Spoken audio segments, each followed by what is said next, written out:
कानपुर के एक्टिविस्ट रहे असीम त्रिवेदी ने अन्ना हजारे की इंडिया अगेंस्ट करप्शन मूवमेंट के दौरान कुछ कार्टून बनाकर प्रदर्शन किया था। उनके ऊपर राजद्रोह का केस दर्ज कर दिया गया था। कहां गई थी फ्रीडम ऑफ स्पीच उस टाइम? छत्तीसगढ़ में कांग्रेस की सरकार राज में एक आदमी ने फेसबुक पर ब्लैकआउट को लेकर यानी पावर कट्स को लेकर बिजली के जाने पर एक वीडियो डाल दी थी, तो उसके ऊपर सेडिशन का केस दर्ज कर दिया गया था, यानी वो भी देशद्रोही हो गया। कहां गई थी मीडिया? कहां गई थी आजादी उस टाइम?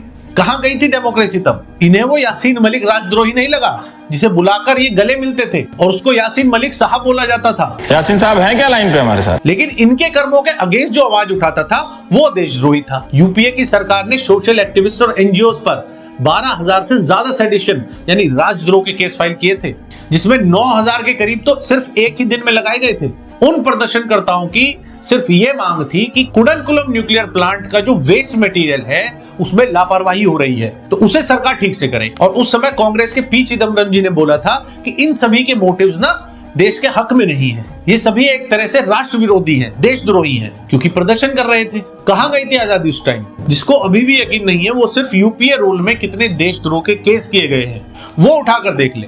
आज आजादी आजादी चिल्लाते हैं, डिक्टेटरशिप बताते हैं, डेमोक्रेसी खतरे में बताते हैं, उन लोगों के मुंह में दही जमी थी क्या उस टाइम? क्यों इनमें से किसी भी मौके पर किसी की जुबान नहीं निकली इनकी? यही होता है सिलेक्टिव आउटरीच, जो ये ढोंगी इस देश में पता नहीं कब से करते आ रहे हैं।